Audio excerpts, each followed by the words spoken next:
तो इस एपिसोड की शुरुआत में हम चेंसो को देखते हैं जो कि ब्लड हैंड किंग के सामने सीधा खड़ा हो जाता है, जिसे देखने के बाद वो भी कहने लगता है कि मेरे सामने ऐसे कैसे खड़ा हो गया है, लेकिन अगर मुझे यहाँ पर पूरा मौका मिल रहा है तो मुझे यहीं पर इसे मार देना चाहिए। और अभी कहते हुए वो भी अपनी ब्लड हैंड फॉर्मेशन को बनाकर उस पर हमला कर देता है, लेकिन चेंसो अपने ऊपर एक स्पिरिचुअल आर्मर को लगा लेता है जिसकी वजह से उसे कुछ भी नहीं होता है। और ये देखकर वो बहुत ज्यादा हैरान हो जाता है और चेंसो उसे देखकर कहने लगता है कि अगर तुम्हारे पास और कोई भी हमला नहीं है तो मैं यहाँ से जा रहा हूँ। और अब ये कहकर वो वहाँ से चुपचाप चला जाता है और ब्लड हैंड किंग उसे कुछ भी नहीं कहता है क्योंकि उसे पता चल जाता है कि वो उससे ज्यादा ताकतवर है। और ब्लड हैंड किंग उसके जाने के बाद वहाँ पर कहने लगता है कि अच्छा हुआ कि वो वहाँ से चला गया क्योंकि उसका आर्मर इतना पावरफुल था कि वो मेरी फॉर्मेशन से भी नहीं टूट रहा था, तो मैं उससे कैसे ही लड़ पाता। और वो कहने लगता है कि मुझे जल्दी से जल्दी अपनी मिडिल मार्शल किंग लेवल पर पहुंचना होगा और उसके लिए मुझे इन सारे मैजिकल क्रिस्टल को एब्जॉर्ब करना होगा, जिसके बाद मैं उसे आसानी से मार पाऊंगा। और वो भी यह कहकर वहाँ से चला जाता है और थोड़ी देर बाद वहाँ पर 7 डायनेस्टी के बंदों का लीडर आ जाता है और उसके साथ एक और बंदा होता है। उसे देखने के बाद वो कहने लगता है कि यहाँ पर उन दोनों की स्पिरिचुअल एनर्जी महसूस हो रही है और वो उस एनर्जी को महसूस कर बताने लगता है कि यहाँ पर कोई भी नहीं मरा है, लेकिन बड़ी बात तो यह है कि उसने ब्लड हैंड किंग को कैसे संभाल लिया है, हम अपने मास्टर की जरूरत तो जरूर पड़ने वाली है। और अब ये कहते हुए वो भी आगे बढ़ जाता है और हम चेंसो को देखते हैं जो कि सीधा भागता जा रहा होता है जब से, और वो कह रहा होता है कि इसने मुझे अच्छी टक्कर दी थी, शायद मैं उसके हाथों मर ही जाता, लेकिन अब मुझे अपनी स्ट्रेंथ को बढ़ाना होगा, उसके लिए मुझे अपनी मैजिकल क्रिस्टल को भी तो यूज करना है और बाद में इस मैप की मदद से और सारे ट्रेजर को भी ढूंढना है, लेकिन पहले मैं अपनी कल्टीवेशन कर लेता हूँ। और अब ये कहते हुए वहाँ पर वो एक जगह को ढूंढने लगता है और वहाँ पर उसे एक गुफा भी मिल जाती है जिसके अंदर जाने के बाद वो एक फॉर्मेशन को बनाने के बाद वहीं पर ही अपनी मैजिकल क्रिस्टल को एब्जॉर्ब करने लगता है और वो कहने लगता है कि मुझे हाफ स्टेप मार्शल किंग पर पहुंचना ही होगा जब भी मैं उसे हरा पाऊंगा। और अब ये कहते हुए वो अपने सारे मैजिकल क्रिस्टल को एक एक कर कंज्यूम करने लगता है, जिसके बाद उसे बहुत टाइम हो जाता है और बहुत देर बाद चेंसो अपनी आँख खोलता है और उसे पता चलता है कि वो बहुत ज्यादा ताकतवर हो गया है। और वो कहने लगता है कि मेरे अंदर इतनी पावर आ गई है, मैं शायद हाफ स्टेप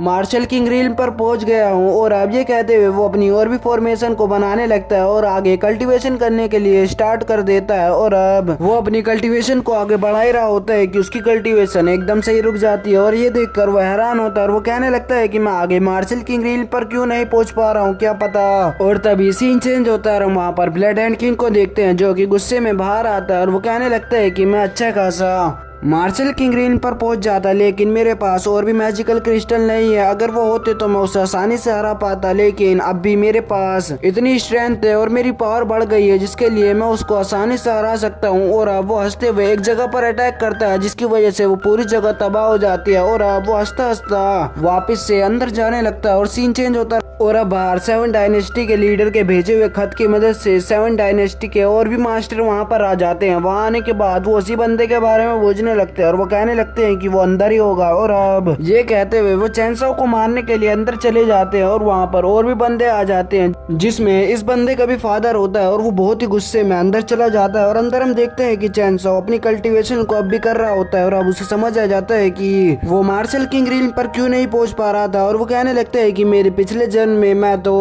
बहुत ही ज्यादा ताकतवर था और कल्टीवेशन ही करता रहता था, लेकिन अब मेरी बॉडी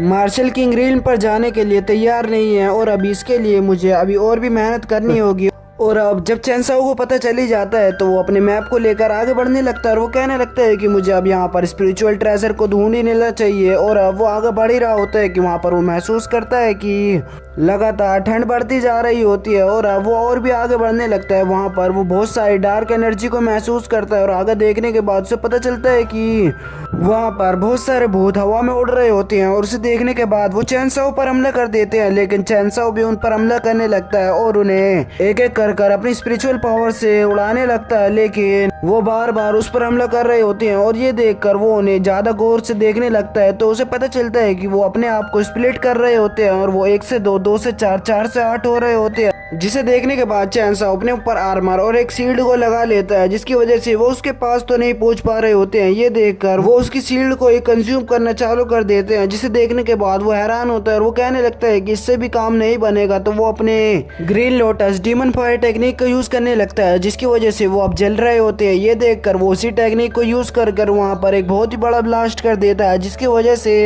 वहाँ पर बहुत सारे भूत जल जाते हैं और ये देखकर वो आगे बढ़ने लगता है और बाकी सारे भूत वहाँ से भाग जाते हैं और हम देखते हैं कि वहाँ पर ब्लड हैंड किंग भी आ जाता है, जिसके सामने वो भी उस पर हमला करने लगते हैं, लेकिन वो अपनी ब्लड हैंड फॉर्मेशन से उनको दबाने लगता है, जिसे देखकर वो वहाँ से भागने लगते हैं। और अब ये देखकर वो कहने लगता है कि इनकी इतनी हिम्मत कैसे हो गई कि ये मेरे सामने आए, और अब वो आगे बढ़ने लगता है और वहाँ पर हम देखते हैं कि बाकी 7 डायनेस्टी के बंदे भी आ गए होते हैं, जिन पर वो हमला करने लगते हैं और 1-2 आदमियों को नीचे गिराकर उन्हें मारने वाले होते हैं। ये देखकर उनके मास्टर उस पर ही हमला कर देते हैं, जिसे देखकर वो भूत उनके सामने से ही भाग जाते हैं। और अब दूसरी तरफ हम देखते हैं कि वो बंदा जो कि डावी डायनेस्टी को तबाह करना चाहता था, जो कि अब 7 डायनेस्टी के साथ मिलकर चेनसो को मारने के लिए आगे बढ़ने लगता है और उसकी एनर्जी से ही सामने से भूत गायब हो रहे होते हैं, जिसे देखने के बाद उसके साथ के बंदे भी कहने लगते हैं कि तुम पहले से ज्यादा ताकतवर होते जा रहे हो, तुम पहले से बहुत ही ज्यादा ताकतवर हो गए हो और अब लगता है कि तुम्हारे सामने कोई भी नहीं आएगा। और अब हम चेनसो को देखते हैं जो कि मैप के मुताबिक वही जगह पर आ जाता है जहाँ पर ट्रेजर होना चाहिए, और वो इधर उधर देखने लगता है और वहाँ पर वो 3 बॉल को देखता है जो कि स्पिरिचुअल एनर्जी से घिरी हुई होती है, और अब वो उस पर अपनी स्वॉर्ड से हमला करने लगता है, जिसकी वजह से उसके ऊपर का डार्क एनर्जी हट जाती है और अंदर वो एक क्रिस्टल को देखता है जो कि बहुत ज्यादा ताकतवर लग रहा होता है, जिसे देखने के बाद वो खुश होने लगता है कि तभी वहाँ पर ब्लड हैंड किंग आ जाता है और उसे देखने के बाद वो कहने लगता है कि मुझे लगा नहीं था कि तुम जिंदा रहोगे, लेकिन ये मेरे लिए और भी अच्छी बात है। और अब ये कहकर